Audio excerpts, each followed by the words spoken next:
Okay, so thank you very much for all these amazing presentations. I'm so excited that we managed to keep on time, so we have some time for discussion, and also we will be on time for lunch, that I think is important for everybody. So I will use and abuse my moderator's privilege and start asking the questions, and then I will give the audience also some opportunity to raise the questions for these very important panelists. So, I will first make a question for Jaime. Jaime, you show us that the optimal glide path depends on personal characteristics such as education, for example, and risk aversion. Do you believe that target date funds can be designed having in consideration this difference, and at the same time make some difference, but in a way that is easy to understand for the people? Thank you, Ursula. Yeah, what I'm saying is that making a decision only on your horizon for retirement is probably too simple. People are different, they have different characteristics, and I think it's possible to come up to a mix, right? So maybe some people would like to really take more risk, right? I'm not saying that they will be switching from one fund to the other, like trying to time the market, but they're naturally different, right? They have different assets, they have different preferences, and that opens the door to basically think about that. So if you look what's going on in the US now, that target date funds have been running for decades now, they start talking about personalized target date funds. Some tactical target date funds that can sort of look at the conditions in the market and move a little bit. So what I'm saying is that it's not the only variable that matters. It seems to be important, right? But I'm pretty sure that it is possible to come up to include other characteristics. Yeah. Okay, thank you very much. I will make a related question to Mark. Mark, you have like your vision in the experience of Nest with choices and people, and you explained that in Nest you have an important default structure, but also you give people additional choices. How important, in your opinion, is providing these investment alternatives to members to better adjust to their characteristic? And what's the experience with that? Do people actively choose these different investments? Yes, I'm glad Nicholas talked about Richard Phelan's Sunstein's book Nudge. So Nudge, it talks about how giving people choice empowers them, but they still take the default.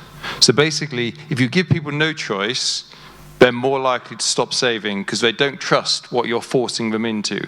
But if you give them some choice, they feel empowered to make a decision if they want, but only 1% of our members have made that decision. And 99% are happy in the default fund, and we're happy because we're delivering, we think, good outcomes. So I slightly disagree with this idea of personalization. The biggest determinants of outcome are contribution rates, asset allocation, cost. You've got to be low cost, as I think the chart showed, and how you generate the retirement income. So if you can do all that in a very efficient way, and as Nicholas said, a professional way, it's far more likely to deliver good outcomes than trying to tweak it. It's only the very wealthy, or the wealthy and the very wealthy, who just have the degrees of freedom to make those different decisions. For most people, it's, can I generate enough income to live in retirement? And doing that in an efficient way, because you take the benefits of scale and don't add on all those personalization costs, actually will lead to the best outcomes. If you've got a drag that Nicholas talked about of 50 basis points per year for personalization, that's going to destroy all the benefits you can get from maybe a slightly better tactical asset allocation. So I completely agree, and it's not surprising you and I agree on this. If you look at the people who need the personalization most, it's the people that need this type of savings the least. So to say that a little bit differently, it's the very, very wealthy who have multiple houses, who might have a spouse that also has a defined contribution plan, who have outside assets, outside advisors. So in the US specifically, what 401k plans are for that cohort, it's a supplemental savings plan. And sure, they would like personalization, but they don't need the personalization. When I think of who we're running these products for, it's for the people that cannot afford financial advice. They're the people who are least likely to get the financial advice. So we are their financial advisors. We end up being the default financial advisors. So you can always cohort this in different ways, but I always view our job as not building the best product. It's the best product for the most people. Okay, thank you very much for your thoughts. So I will move to a different topic with Octavio. Octavio, you made a very relevant point, highlighting that investors and regulators should not be worried about short-term volatility, but about the pension objective. And in this context, do you think that target date funds are better prepared to reduce the volatility of the pension the fund can finance? For example, comparing with multi-funds, scheme, or other schemes? Yeah, well, that's the whole objective of this type of vehicles. But it will depend on how committed the asset managers are to their glide paths. If their glide paths says one thing and they end up doing another, they're not hedging the risk of the pension. That might happen because of the lack of commitment of managers with their own strategies. Let me bring that with the topic of choice. In these systems, or contrary of the U.S. market or Nest, these are Social Security mandatory systems. People have to choose one provider. Their level of choose is with which provider is going to run my target date fund. That is the level of choose. Above that, I think it adopts nothing to personalize these strategies. Thank you so much, Octavio.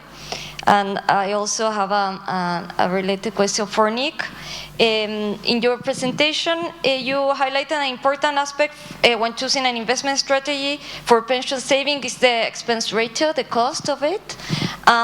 You have shown that target date funds could have decreased over time and also are competitive compared to other options. Can you explain a bit more depth about that? What are the main forces keeping the cost of these schemes relatively low?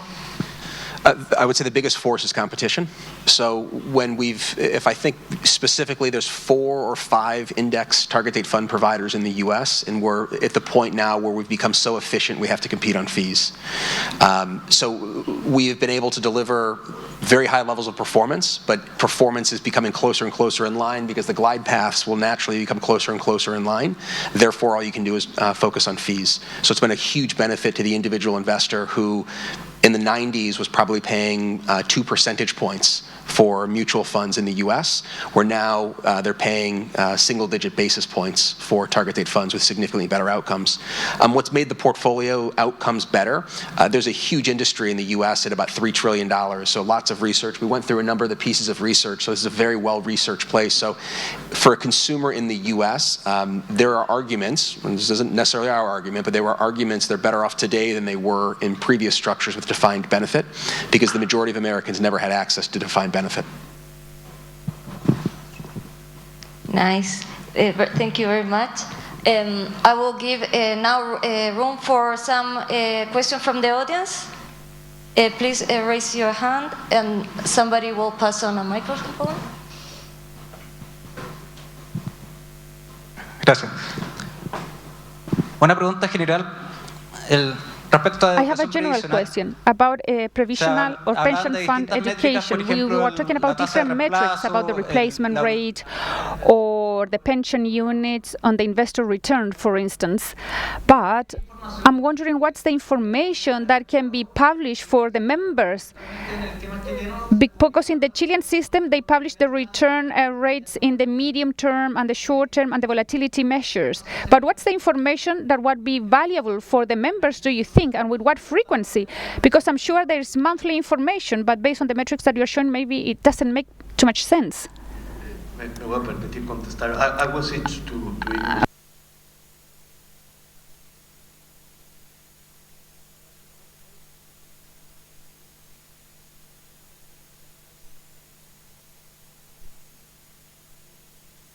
that he has in their savings account. That all it matters. It doesn't matter if the total return was 10 or 12%. What will be my pension today if I retire? That's the main information that you could give to the affiliates. If I could add, completely agree we shouldn't be publishing short-term performance because it leads to people to make bad decisions. So the ideal is you project the likely income in retirement, whenever that is, whether it's tomorrow or 20 years' time or 30 years' time, if you keep contributing. I guess our aim, as Nick was talking about, is to try and reduce the variability of that, or increase the predictability of that income. So one thing we are working on, similar to BlackRock, is having an insured element, particularly if you live a very long time, to make sure you don't run out of money, so that you can have a smooth spending pattern through retirement. I don't know if any of the other panelists want to... No, there's another question. There's another question. Lots of questions. Okay. Yeah. Thank you, and good to meet you in person, Ursula, not just on a screen. And I'm pleased you got an actuary on the panel, because of course actuaries are very wise human beings. I think my question's a trust one, picking up Mark's point and comments about risk. It's actually a sort of nudge question.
There's so much risk that you can take.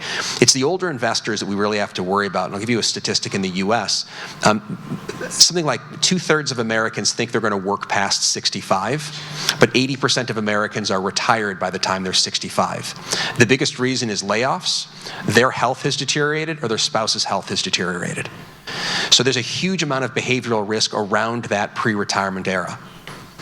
And the trade-off that we have to face is, do we want to give up growth? Because that average American is still going to live for 20 years. A woman will live about 21 or 22 years. And do we add in more certainty, which is through the costs that we're building in, is going to be low-yielding bonds. The longer answer to your question is insurance. There's different types of products in the US. These are starting to gravitate into other parts of the world. Fixed indexed annuities would be one of them. But you can add in these types of certainty products into the portfolio. The problem is cost goes up and your potential growth also goes down.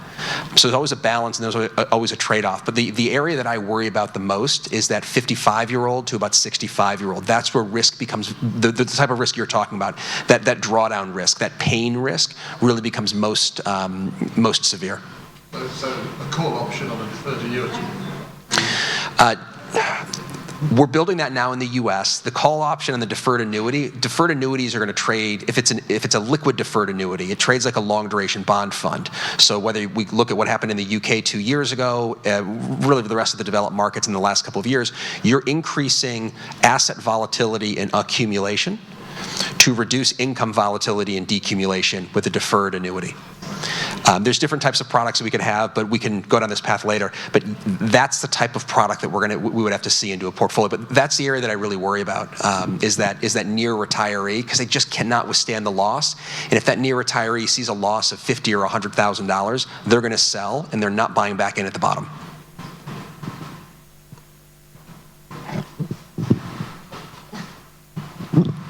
Please go ahead. Hi. In our proposal of pension reform, each manager must manage 10 TDF. So my question, and in Chile we have 6 billion of members that contribute to the system at this moment. So how many members do you need in a TDF to be optimal? I don't think it's a matter of how many members. It's a matter of IUMs. There's a certain level of IUMs that makes a fund viable, depending on the market. Mostly the 10 funds rule is based on age brackets. The most common rule for target date funds is 5 years age brackets. Why is that? Because when you design the glide path for certain age, let's take, for example, people from 20 years to 25 years old. You design the glide path for the one in the middle, 22 and a half years. So younger people still have the level of risk approach to their age, and the older people of the cohort are not taking so much risk as the 22-year-old. That's some of the thumb rule. Is not an stochastic rule, it's sort of the thumb rule, but that is why you end up with 10 funds. Given the fact that the Chilean system, I think it runs like $300 billion US, I think the 10 funds, it will be just fine. Yes, we have 50 funds, one for every year retirement, because we've got the scale. So we've got, as I said, 13 million members, $50 billion of assets. So the advantage of one for every year retirement is you can explain to people, look, you're going to retire in 2060, so you're in the 2060 fund. People who don't understand pensions, if they're retiring in 2047, why have you put me in the 2045 fund? That's not my fund. Or the 2050 fund, give me a 2047 fund. So as long as you've got enough people, and again, so the Chilean system has enough people, you can make it much more granular, and it's easier communication, and you can design the glide path for those individuals. Great, thank you. We have one of the first. Yeah, okay, so that question over there, and then here we have another one. Okay, thanks. I wanted to make a question about the implementation of the target date funds in a mandatory market like in Chile. What do you think about the possibility to have, like in Mexico, a self-defined benchmark or glide path in contrast to a regulatory benchmark with a tracking error? This is the first question. And the second question is, what do you think about allowing people to choose to the adjacent target date funds, not the one that correspond to their cohort? Let me take the first question. So when the regulator defines the glide path, he's assuming all risk of the policy design and returns over time. Most of that, you will end up with a herd behavior in the industry. Because if you set up a glide path, a regulatory glide path with a narrow tracking error, you will end up with a herd behavior. And in this type of systems, then the next question will be, why do I want 10 providers running these savings? I can do this with only one provider. So that was the main reflection in Mexico. We cannot define. We have a model of competition of certain providers that define different strategies. Let them make their work, and the authorities make their own work. Just a second, Mark. There's the point that I would make is that there's a risk-based framework that the industry needs to partner with regulator on. So it's a tracking error over your established benchmark, not a government-mandated benchmark. So from what you said with the Afores in Mexico, similarly, where if you have a benchmark or if you have a glide path as an individual industry fund, there's a tracking error around that, there's disclosures around that. There is, because if we look down a layer as well, if you say you can have a certain amount of risk assets, but then they're going to say, well, what's the definition of a risk asset? Could you have all emerging markets versus all developed markets? So it continually goes further and further down. I think a better framework is a risk-based framework where somebody establishes a glide path, a benchmark, and then you have a tracking error around that. You have that level of look-through. Different providers will have different views. If I look at Mark's glide path versus what we're doing at BlackRock, they're different. Both are highly defensible. Both have merits. So I think having that level of competition is extremely important in the industry, because once you start to lose those industry providers, you stop the innovation. Yeah, what he said. So, but I'll answer your second part of the question. So we allow members to change the target date fund they're in because they know best when they're going to retire, and the chances are that plan will change also. So we put them into the fund that matches their state pension age, their state retirement age, and then if they want to change it, they just log on and it's 2 clicks, you know. So yeah, because so to Mike's point, actually, good point earlier about when people retire compared to when they think they're going to retire. In the UK, people think they're going to retire early and end up having to work longer because they haven't got enough money, but that's a, different problem. Yes. Okay, so a question over here. Thank you. Please go ahead. Gracias. Voy a tomar muy literal algo que dijo Jaime. Disculpa, Jaime. Focus on something that Jaime said. Literal. I'm going to Pero vos mencionaste take it very literally. que se debe You mentioned that we should maximize the pension at the time of retirement. So is that the reality for countries where you need to buy an annuity? But it's not the reality for other group of countries that offer, for instance, scheduled retirement. And for many employees, that is, they are part of a pension fund for more time than for the time that actually we're paying. So in that regard, we should maximize the pension as a whole, but that would lead to the creation of certain target dates throughout the period while the person has already retired. Otherwise, you would be reducing the pension amount. So I was wondering if you could elaborate a little bit more on that, or maybe the other panel members also could mention some experience from other countries related to this, related to situations where people don't strictly acquire a pension product, because this is not a purely pension product, but a product of the accumulation.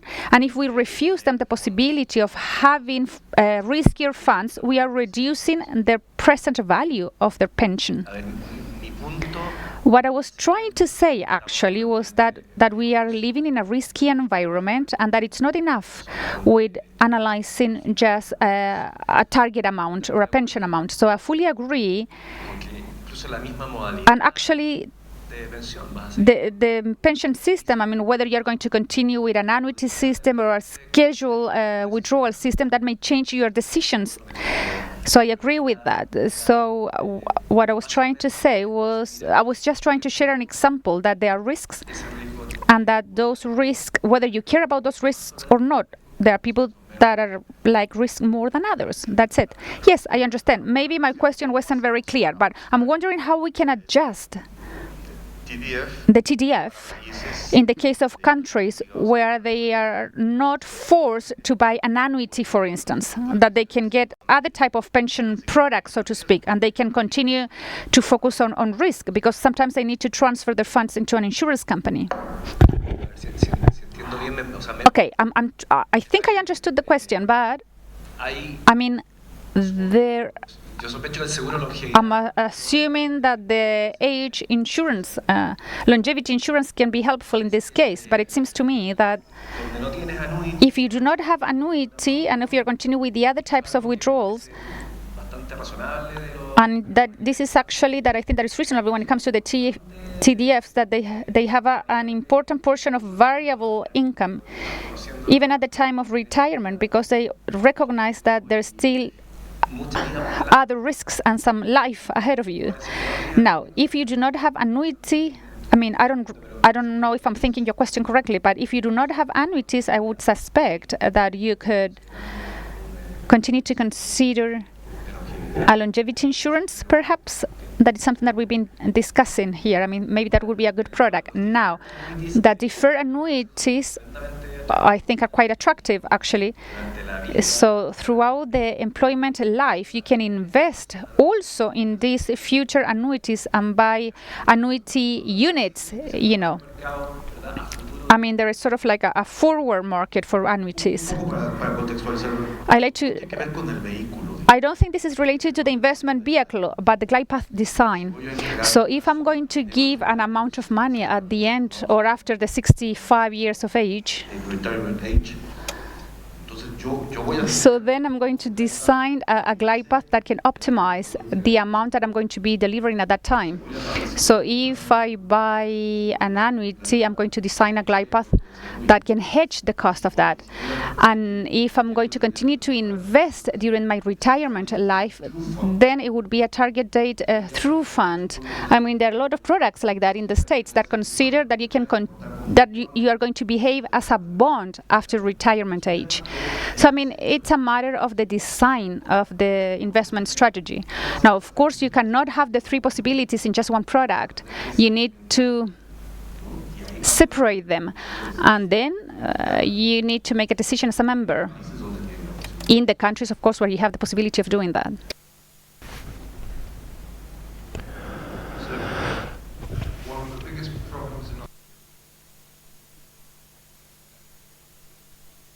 So they live a worse life than they should because they haven't professionalized the retirement income that Nick was talking about.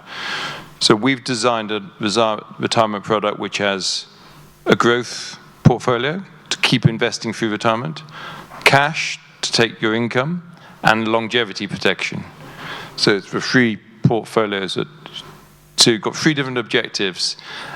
But unless you do this for the member, they will have a worse outcome. So it needs to be done professionally, and a target date fund structure works through retirement, but with those three different elements in.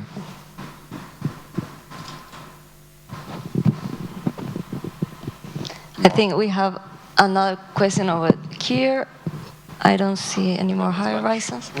So congratulations, Ursula. I love panels that make me think of questions I didn't wake up knowing. I have seen an asset owner. This is a question, this might be a political economy question for Chile. There you go. I've seen an asset owner and an investment manager competing for the same citizen savings. Do you think we'll see some countries around the world where asset owners will disappear because it's investment managers who usurped their role, or will there always be asset owners helping citizens to make decisions? We're conflicted. We can't answer that. I think it's not likely because in the case of Latin America, these savings are related to mandatory rules, to social security rules. In that respect, they always will have a nationality. No, regulators must ensure that these comply with the local rules that the Congress set up these savings for. So I don't think globalization will get up to that, starting because we have very, very narrow foreign investment limits set up by Congress.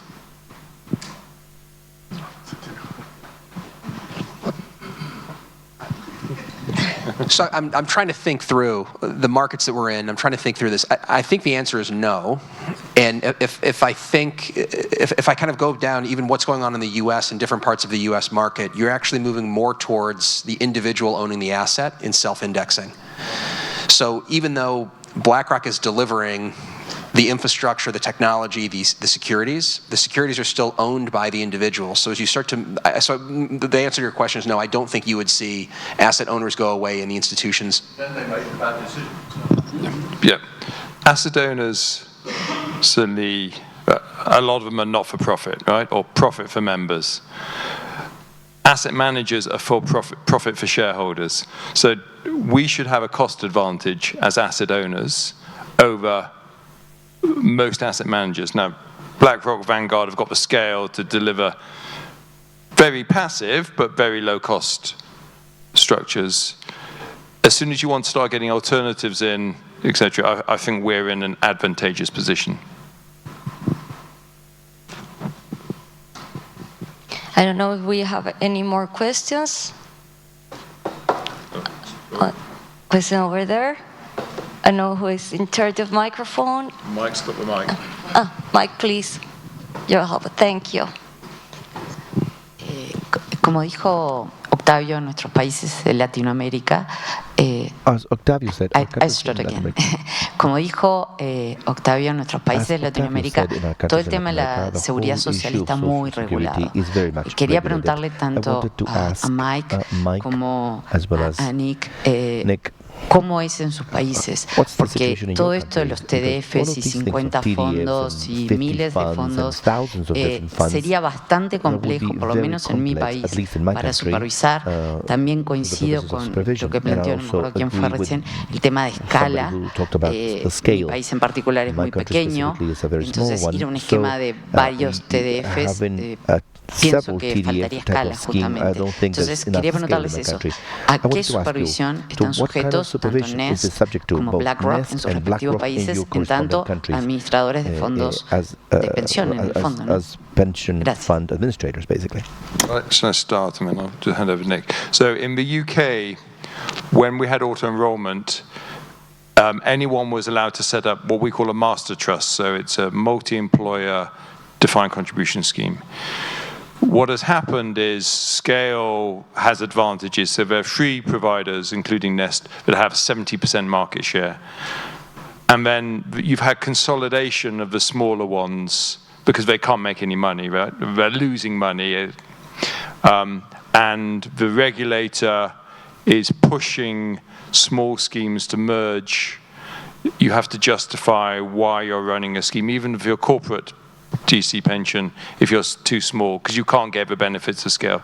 So it's a free market, but a lot of pushes to achieve that scale, which clearly, as Nick will say, has massive benefits for members because you get the cost down.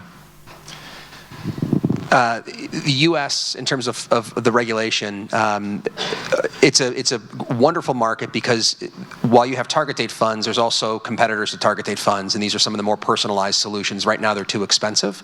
But to answer your question about regulation, we're regulated really by 2 parties. One is directly, which is the Department of Labor, and through something called ERISA. That's who writes our laws. We're heavily regulated there. The other one is the U.S. Anybody that works in the U.S. knows that the plaintiff's bar is very litigious. So we've got to deal with lots of class action lawsuits in the U.S., which almost acts as a regulator. as well to us. So there's a number of things that we do. You do get a herding behavior in the US because of that, but it's very open to how we can do this. You also asked about how the systems are set up being compulsory versus non-compulsory. We don't have a compulsory savings system in the U.S. for target date funds. Social Security in the U.S. is compulsory, so it's 12.5% of wages, half paid by yourself, half paid by the corporate, up to about $150,000 in earnings a year. That's U.S. Social Security. So the U.S. system is very complex. Once you work your way through the system, and once you have access to the kind of the tools, it's a very healthy system. Thank you so much to all. I think we are finishing. I think we don't have any more questions.